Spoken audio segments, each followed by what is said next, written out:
So, as you guys may know, I am bullish on the stock market and I believe that we could reach new all time highs in the year 2022, this year. And I look around me and not a lot of people share my sentiment for very good reasons. And I want to explain my reasons why I'm bullish. So, first of all, I understand the reasons why you're bearish. The Federal Reserve is tightening, they're raising rates, QT. They are tightening while the economy is slowing. The yield curves are pretty much inverted. The 10-2 year, the 30-year, 5 year. I understand that inflation is high. The Fed's gonna try to combat it no matter what.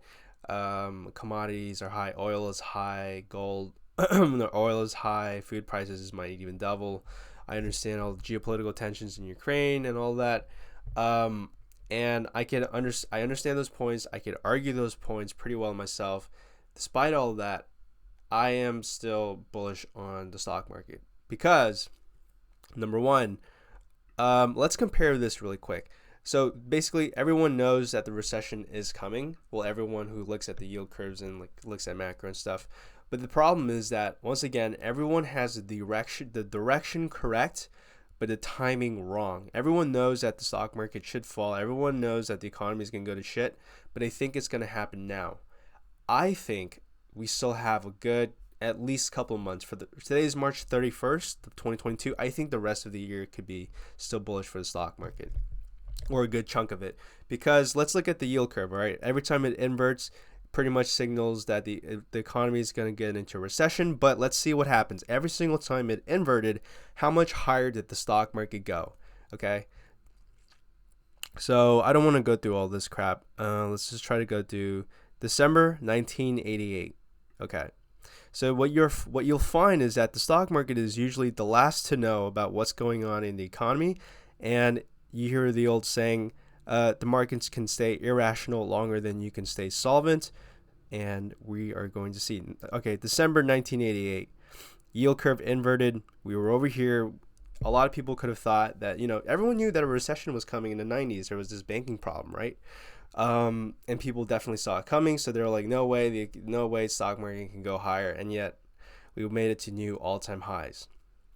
All right, we still did this move even after the yield curve inverted. So let's go back here. It inverted June 1998. So this was the middle of the giant bull run in the tech bubble. I'm so dumb, I can't even remember.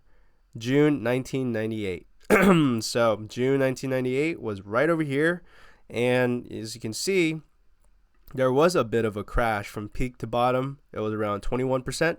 And so definitely people must have thought that the bubble is over, and all the tech boys are going to go bankrupt, and now we're going to get back to fundamentals. But guess what? Look what happened. We went down and we went up back to new all-time highs from where the yield curve inverted, and we went all the way over here. Another 61% return until the recession actually started, and then that's when the stock market actually started falling.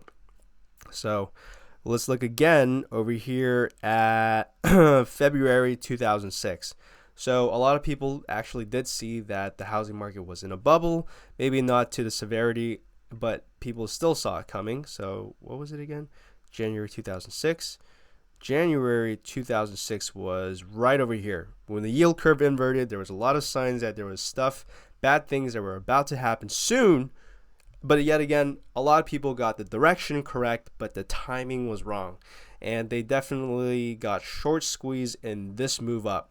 The stock market went to new all-time highs, went up 29% from the yield curve inversion until the recession actually hit. So we're going to go to my last example, August 2019. So the yield curve inverted.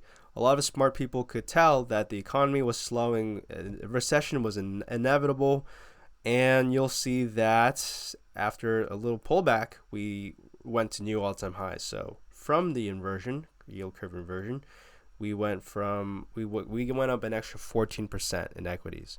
So what's my point? My point is, I don't care what you think that the economy is going to do. I don't care about all the fundamental, quote unquote, fundamental reasons. I don't care about what the Fed does. I don't care about anything except for the historical patterns that I see in front of my own face by looking at the charts. Yield curve didn't invert yet, but let's check right now. 10-year, 2-year spread, I think, is pretty much at like 0.01.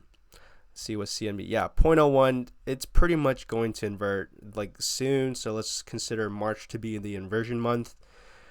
If we follow history like we did for the past few decades, wouldn't you agree with me that there is a high probability the stock market still goes higher, back to new all-time highs before, at some point in the future? I'm not naive, or I'd like to think that I'm not, but I understand that we are eventually going to do this in the stock market. But before that, I think we're going to go up.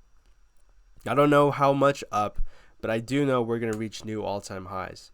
And that is my reason why, despite all the fundamentals, despite pretty much everyone around me saying that the stock market cannot go higher, I am still convinced that this is not the secular top of the stock market for the 2020s. So as I look back in history, what seems to be a very good way of knowing where the market is headed in the equities is just looking at the charts, focusing on just numbers, and not focusing on narratives or fundamentals or anything that the Federal Reserve does, because that game is just a game that I cannot do. So I hope this video was informative. I hope that I convinced at least somebody, or I hope I gave myself a good reason why I am bullish right now, which seems to be a crazy thing to do. So I hope you guys liked the video. Please like, please subscribe, and I'll see you guys next time. Bye.